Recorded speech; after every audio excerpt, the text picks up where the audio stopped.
Hey everyone, welcome to the rollout. I'm Linsay Rousseau. And I'm Genevieve Marie. Hello and welcome. We're- Today we have a yes. lovely episode for you. It is Masters of the Universe Yeah. Revelation We're season in a bit of one. an animation kick lately, because why not? Yeah, I mean, Because reasons. I'm not gonna say that. All right, I didn't hate Cowboy Bebop, but it had its issues, It and had its issues. so Please go watch our episode on Cowboy Bebop to see all of the issues we had with Cowboy Bebop in its non-anime form. right. That's the thing is that I think that watching the live action, I still haven't revisited the anime Cowboy Bebop since watching the live action, but I've been like Right. scouting out good animation and good anime and stuff We just to needed kind of palette like cleansers. cleanse the palette Yeah. and really reaffirm to myself that I'm right. Yes, like we still love it. Yeah, it's not us that's crazy. And according to all the reviews that we have read out there, it is definitely not us that is crazy. Right. That's the most important thing to me, is just to be correct. Yeah. So yeah, we're gonna dive into it. It's still a remake. Well, remake-ish, because obviously it is based on the original beloved animation series, He-Man and the Masters of the Universe, which came out many decades ago. Right. I think What was it's a it? continuation. Oh yeah, 1980. What was it? 1983 to 85. Yeah, so many decades ago. So long ago. So long Honestly, ago.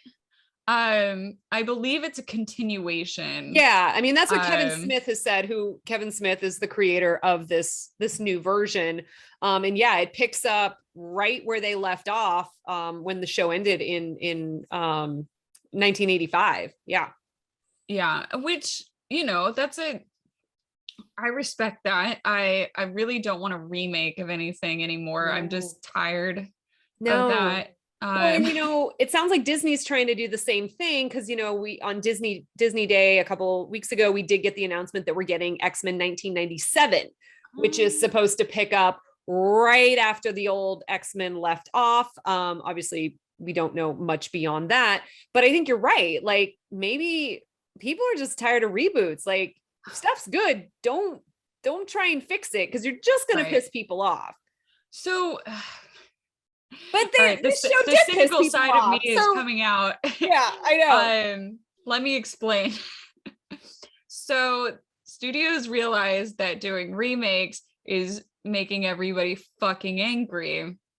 However, they don't want to give up the ghost of letting go of their lucrative properties that they know will make them money, and so they're just going to do sequels / continuations / prequels. It's not a remake, we promise. It's not a remake, but it's still the same old shit that we know that you'll buy.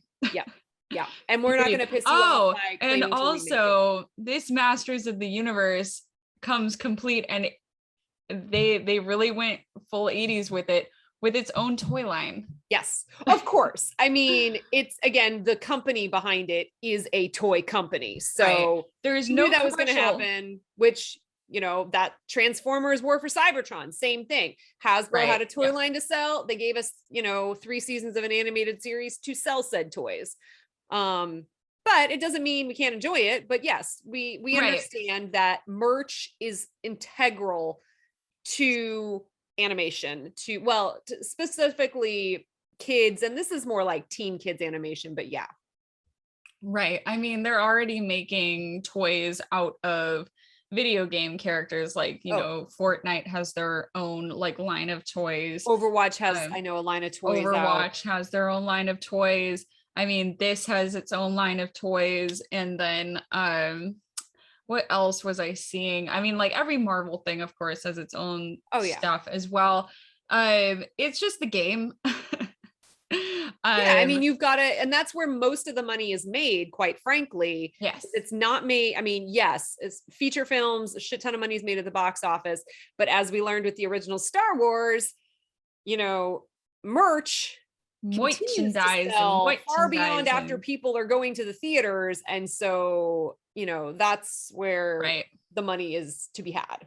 Yogurt said it best. merchandising. But yeah, but Balls, the lunch let's yeah. Merchandising aside, let's dive into the show, because Yes. I enjoyed it. I know there's a whole segment of the internets that took issue with this girl and that girl and that girl. Because there's a lot of women in this show. Super buff women. All right, let's get started, Linsay. Let's get started, Genevieve. I love when you get that face. You get that I've got something to say face. That's the thing, is like, because I know what I'm going to say is going to piss so many people off. But it needs to be said. This show I really enjoyed it. I really liked it. I had seen Masters of the Universe and He-Man cartoons when I was younger. They were obviously reruns when I was watching them. However, I just was never that attached, because I mean, back then I had cartoons like the Rugrats and SpongeBob and, like the fun Nickelodeon shit. And it just kind of had a little bit more pizzazz than the He-Man and the Masters of the Universe stuff had. And the animation was just better. I went into this just being like, it's going to be like a fun romp. Yeah, let's just I really enjoyed it. I thought it felt like the creators just had like a box of toys and they dumped them all out on the floor and then just started playing with them, like you would if you were a kid, like, and just stringing together this like crazy, interesting narrative that is full of action, completely action packed, as you would, like playing around and like banging your toys together and pretending that they're always fighting. You go from one action scene to the next, to the next, to the next, to the next big set piece, to the next big set piece. And this wonderful narrative that is, this wonderful through narrative, while you see the creators playing with toys and, the familiar characters that we love. I thought that was great. The internet hated it. Oh yeah. Anytime you take something and you try and tell a new story, or try and bring other characters forward to tell their story. Right. And I would argue, when those characters are female, there is a segment of the population on the internet, on Twitter, that gets really upset and threatened. This is the thing. When this sort of thing happens, it's almost like you can predict every little thing, every step that comes after it. The creator didn't know that he was making something that was going to be super controversial. It's Kevin Smith. I mean, Kevin Smith had stuff that we just love. Kevin Smith had no idea what he was getting into when he decided to center a female character / characters. Right. I think he was just writing a narrative that he really thought was interesting and fun and a good take on characters that we all know and love. But since that narrative didn't specifically center on He-Man, arguably one of the most boring characters of the series, that the character that we already know everything about, right, and thus don't need any more expansion on.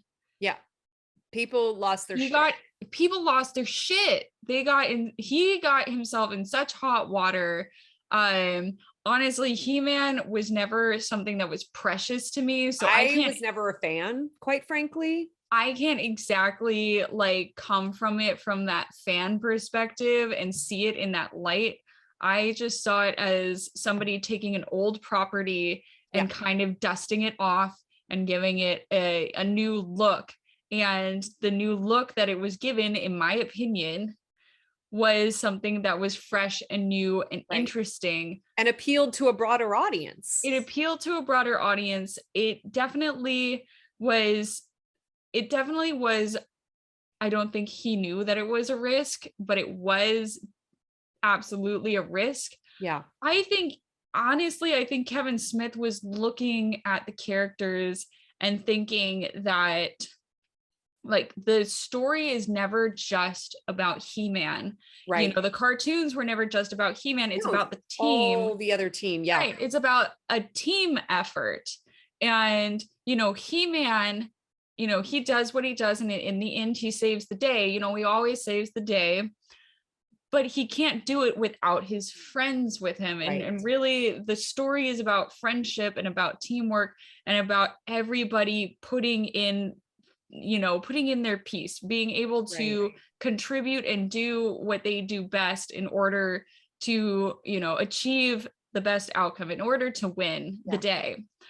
And there were a lot of people out there that just really didn't want to lean into the drama that Kevin Smith was trying to tell. Yeah. I mean, the idea of having, you know, the master of the universe, having He-Man die at the very beginning, which he wasn't really dead. You know, these characters, he wasn't really dead. Yeah, because dead. that's These not how characters Eternia works. Yeah, you've got Subternia, you've got, yeah, exactly. Right. We all know how this works. You know, we're all fans of comics and, you know, anime, no one's and ever all dead. We know that that is just not how it works. He-Man was never going to stay dead. Right. But people were very mad that we had to spend time with Teela and evil-lyn. And I don't remember what the new character's name was, but she's also there. Teela's friend. Yeah. Wasn't it Orko? No, not Orko. What was her name? Jeez Louise. I suck at the names. I know. I remember everyone's name but her. I wrote them down. I know. Why am I not finding but anyway, like, it was an interesting, I feel like Kevin Feige thought that he was bringing He-Man and the Masters of the Universe, bringing it into the adult realm, having, even though it was about fun and play, and it was about, you know, taking all the toys out of the toy box and just like smashing them together to, you know, have them all fight, which is eventually what the, you know, the climax of season 2 is all about. But he wanted to bring those stories and those characters up to our level as adults in the 21st century. In the 21st not century. In 1983, 1985. It is a very different atmosphere now. It is a very different world. And, you know, like, I expect the people that are still alive who enjoyed the cartoons from, you know, 1983 are different people now. Yeah. We're I mean, adults. Kevin Smith is one of those people. Right. Obviously, he did this out of love. He is a fan. His daughter's name is Harley Quinn, for Pete's sake. Like, he is a fan of pop culture and comics and all geeky stuff. And he is the generation that did watch this, but he's also the generation that's hopefully evolved.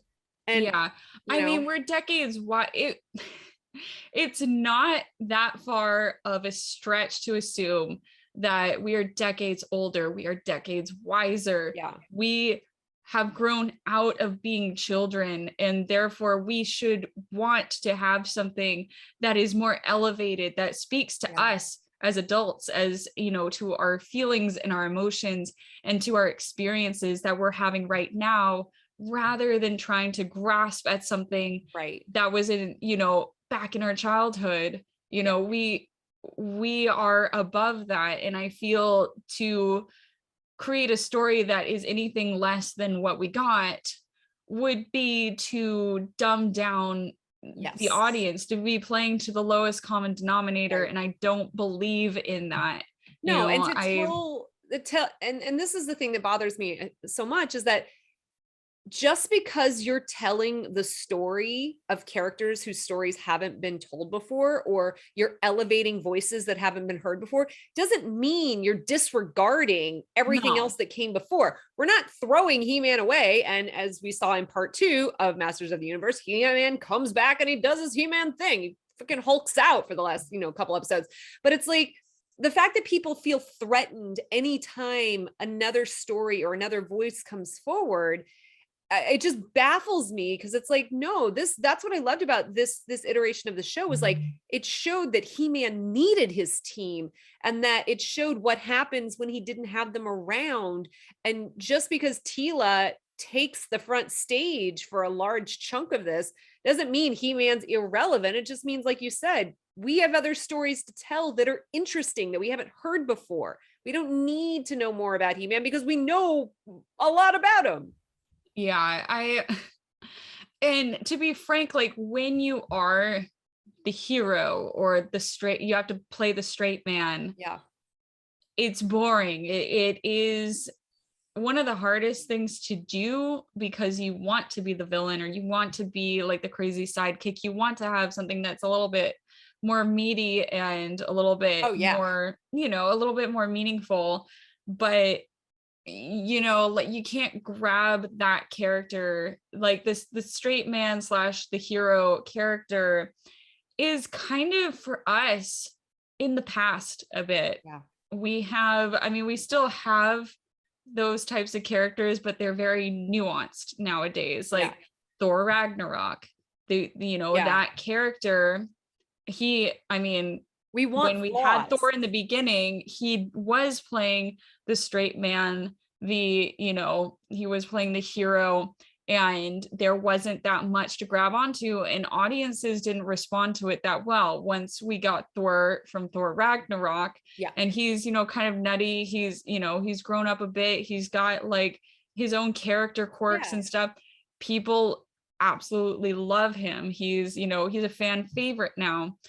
And that's just how He-Man is, that's what that character is. He's not going to be the interesting one. He's not going to be the one that like people gravitate towards because they relate to him so well. Right. He's not very relatable. And that's the problem a lot of people had with like early versions of Superman too. It's like, he's a god and he's really good and he doesn't have any flaws and he's not a nuanced character. And so of course now more modern iterations have, but it was like, we want those flawed characters. We want those characters that are struggling with inner demons, like we got with Tila, or that are challenging authority and trying to figure out where they fit in, like evil-lyn. Like no one was clear cut. Even Skeletor had his kind of redeeming moments, sort of. But you don't want just a vanilla, like I'm the best at everything type character. Everything is great. Like that's boring.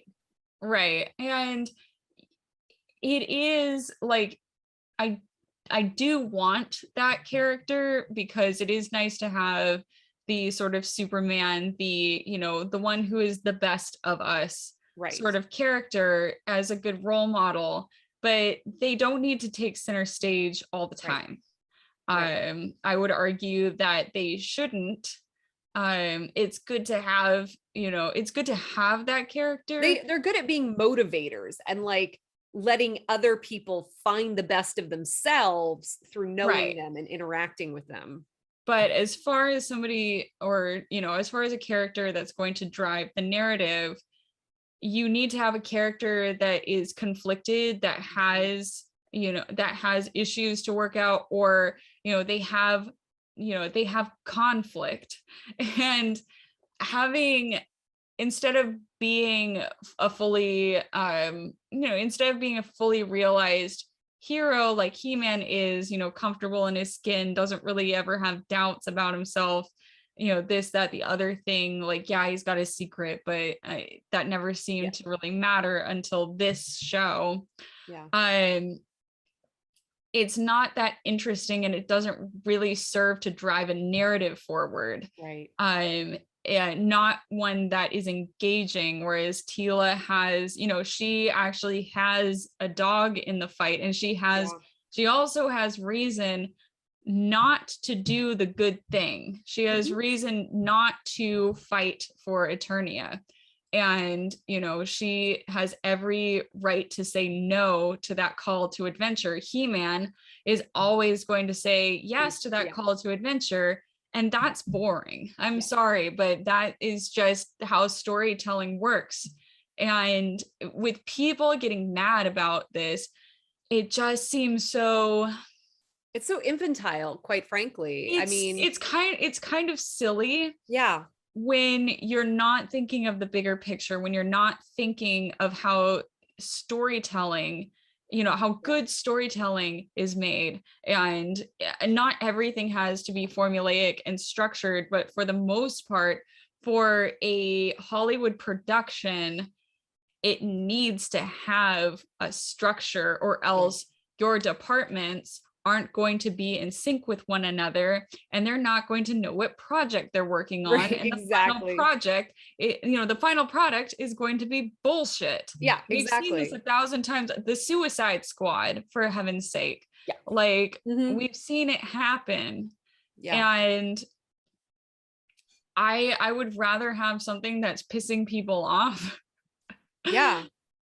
But still have something that is a good piece of storytelling. And that I thought that He-Man, I thought that the Masters of the Universe Revelations was really good at doing that. And for me, it never got too heavy. It was always it's not like, it's not adult animation like we've talked about, like Arcane or Castlevania or something. Like, kids can definitely watch this. Very like colorful. It is definitely, you know, you could have 5-year-olds watching. It's not super bloody. There's no swearing. But it definitely still has emotional moments and depth to it. So adults, I mean, we're adults, can definitely still enjoy it, but kids can definitely watch this as well.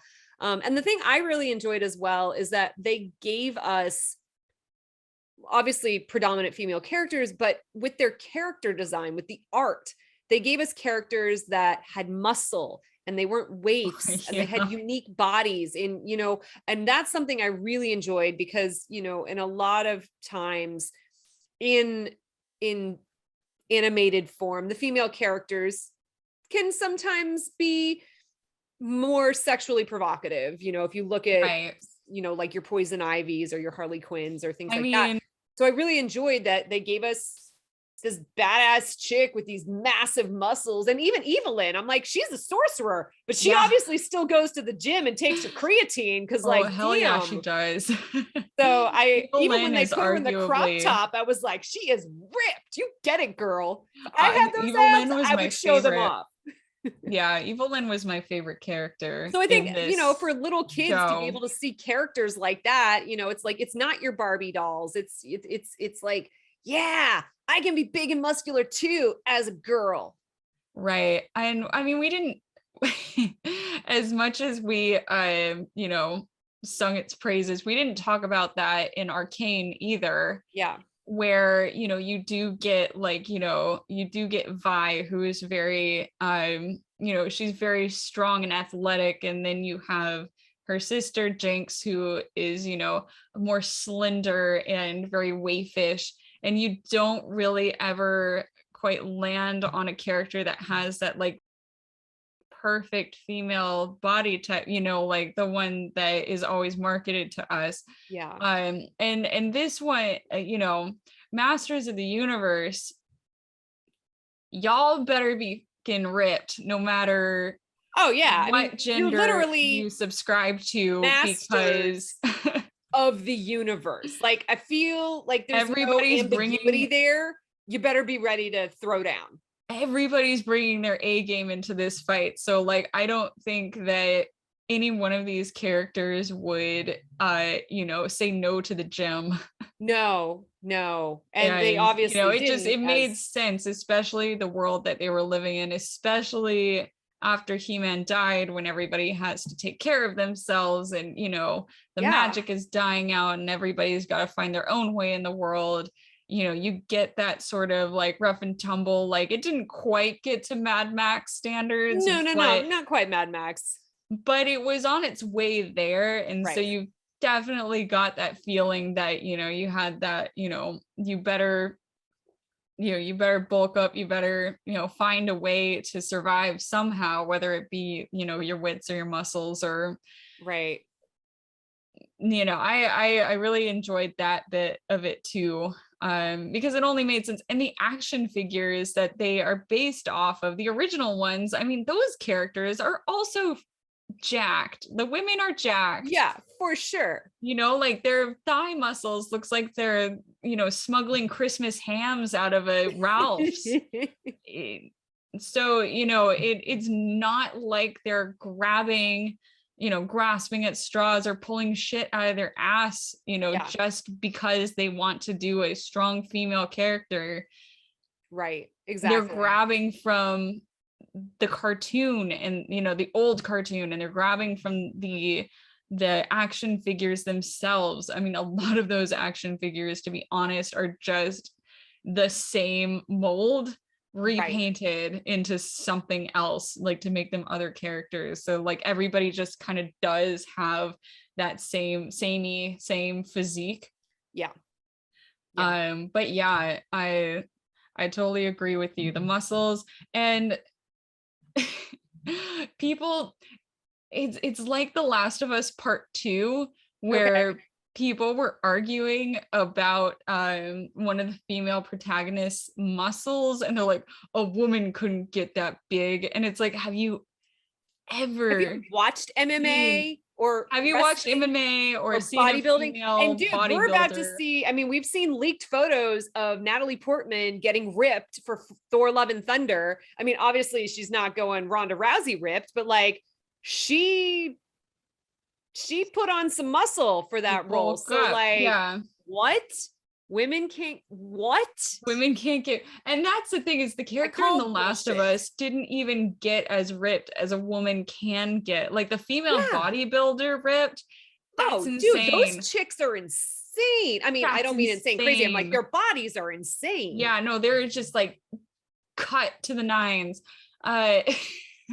So like, this is not, I always feel so awkward when I see somebody like, women cannot get that big. And I'm like, they can. Just because society has told us like, not to. It's as simple as a Google search. And, it's as simple as a click away, as a literally Google just search Google away. Female bodybuilders, see what happens. You're just like, I've made my point. Though I would argue the same people who are making those arguments probably do not have the Chris Evans, Chris Hemsworth physique. I'm just gonna throw that out there. I could be wrong.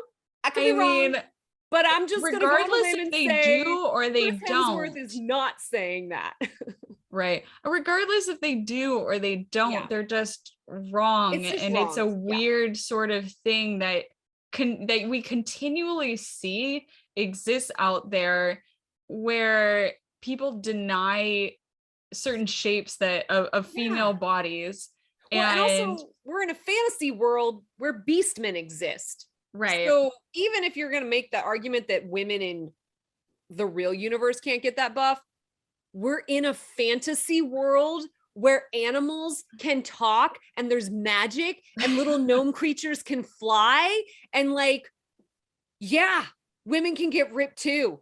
So it's just that weird thing where, and I don't know why this still persists, but the denial of female bodies being allowed to be different is it's still so persistent, even especially in pop culture media, where it's just like, oh, that can't happen, she can't look like that, this, that, the other thing. And it's like, have you gone to the grocery store? Have you ever like stepped outside your home? Have you actually ever looked at women? How many Scarlett Johanssons are walking around your home right now?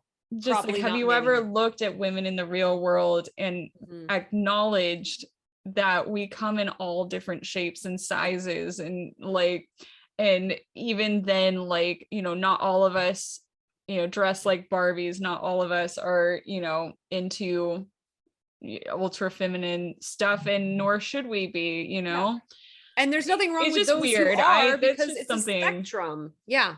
it's just something that I find so weird, that when I finally think that we're past all that, then like Pull us then I back. see a comment or Like or with an what happened article or with somebody going on a rampage, like on a like huge Faye rant. Valentine, like the internet losing its shit over the live action Cowboy Bebop Faye Valentine character. She's too short. She's too big. She's too flat chested. Like, no, she's a woman, a realistic woman. Right. And it's just really it's really annoying to see that like people are putting the looks over the talent. Yep.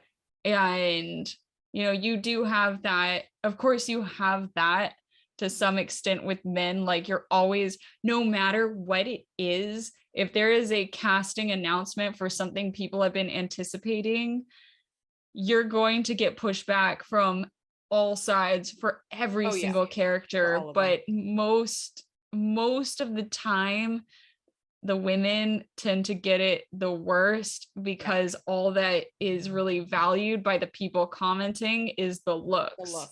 Mm-hmm. It's the same when you do interviews on the red carpet, where who they ask wearing? women is, who are you wearing?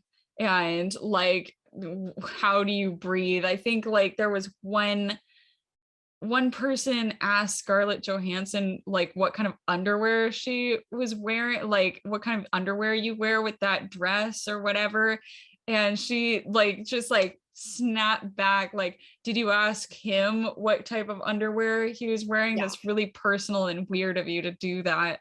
And it's like, and the that's dude, still oh what happened. God, and the interviewer got so like embarrassed / defensive. Like, who and asked that? It's so weird that? to ask that question. Yeah. Why would you ask that? But yes, but Masters of the Universe. It's fun. It was I mean, the voice acting was fun. Mark Hamill is amazing at anything Mark Hamill does. I mean, the only like from the voice acting, the only thing that kind of bothered me was like, and I love Sarah Michelle Gellar. Like, I was a massive Buffy fan. She's super talented.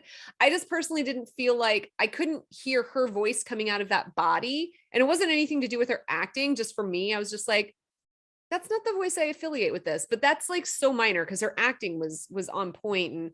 And everybody does a really great performance. I really do appreciate that they went with the bold colors and they made the entire world just like colorful and bright, and it all looked like candy, and it was really nice. Right. Because with Arcane, you do have a lot of colors, and you do have a very vast wide color palette, but then they're all muted. Right. They're all like dumbed down and dirtied up, and this still had that 80s feel to it, and obviously the 80s was a very bright and bold decade. And this like that, I mean, they obviously they added the shading and the After Effects and stuff.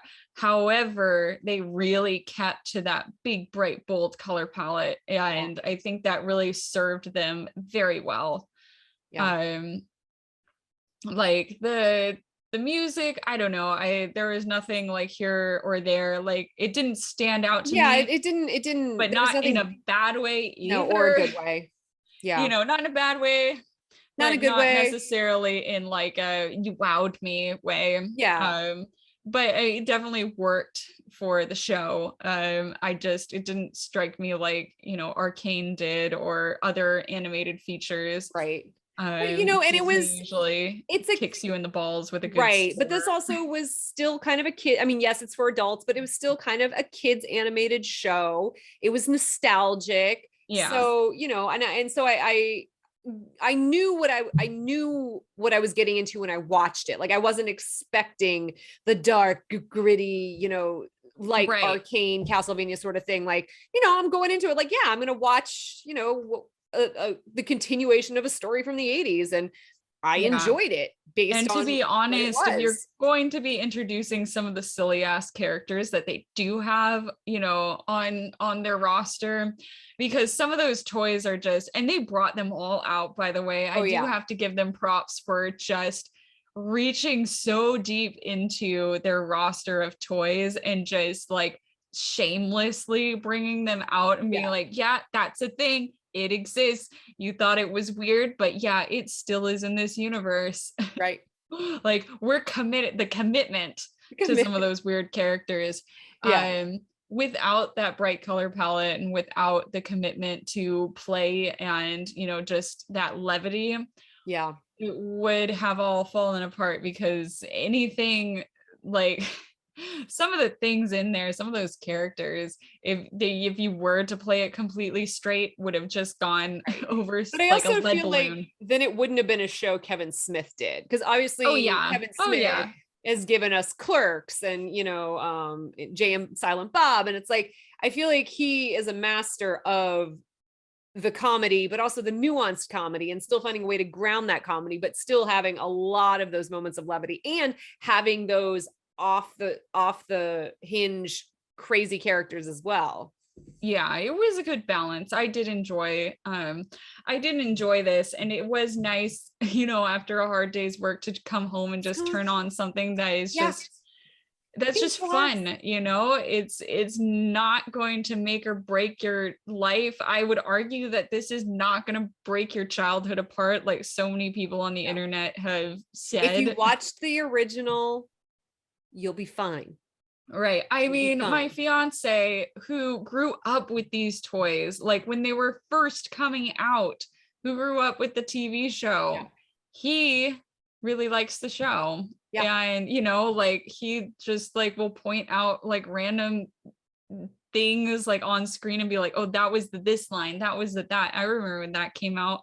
And, you know, like he used to use the toys in his D&D games with his friends, and I mean, like, he's a longtime fan and he loved it. So I'm just like, there is your evidence. I guess what I'm saying with that example is it's okay. It's okay. Yeah. It's you don't have to feel like your it. childhood is being invalidated or torn apart because things are a little different. Right. It's okay to like it. You know, like, you don't let anybody tell you that you don't have license to like a thing because they don't, or this, that, the other thing. I just was having a very a very calm but intellectual discussion with a coworker about the Cowboy Bebop live action series, and they loved it. Okay. And I was very happy for them, actually, because someone's gotta. And I mean, they're making so we were just talking about the points, you know, because I didn't hate it, but we were talking about the points that, you know, I took issue with, and, you know, it was just like, oh yeah, I can see that, I can see this, that, the other thing. But yeah, no, everybody's allowed to like what they want to fucking like. And you know what? If we hate something and you love it, power to you. If you're like, this was the best thing ever made, because we all have our different tastes and we all come at things with different opinions. I like the Wachowski sisters Speed Racer movie. So I can't say shit to anybody. I still stand by the original Mortal Kombat movie, and here you go. Love it till my dying day. It's campy, it's cheesy, but I still enjoy it. I think we need to have another round of Trash We Love. Trash We Love. Yes. So if you didn't see it, go check out our episode Trash We Love, where we talk about the shows and movies we are not ashamed to admit that we enjoy. We have some amazing guests on that show, and like some of the things that they were talking about, I'm like, I had no idea this existed. And then some of the other things that they were talking about, I'm like, yeah, I liked that too. Yeah. So so that's Masters of the Universe, I guess. Watch it if you want, or don't. I mean, let us know what you think in the comments. Yeah, I mean, I thought it was a fun show. I thought it was fun. Of course, my camera decides to seize up at this moment. It's all right. We got it. There we go. All right. So that was our opinion on Masters of the Universe. If you had something different, or you agree with us, or you have something to add, please comment down below. Give us a little boost in that algorithm. We'd very much appreciate it. And speaking of which, if you liked this video, please, oh my God, Wolfgang just jumped into my lap. Okay. If you liked this video, there he is. Please like and subscribe. Just see his eyes. Yes. Please like and subscribe and ring that bell so you get notifications every time we update. We upload every Friday at noon p.m. Pacific Standard Time, and we'd love to see y'all again. Go check out some of our other videos if you haven't seen them with and other topics. Yeah, we have some fun videos. And we're going to do some other really fun topics coming this December. So check it out. Yeah. All right. So until then, we'll see you next week. Bye.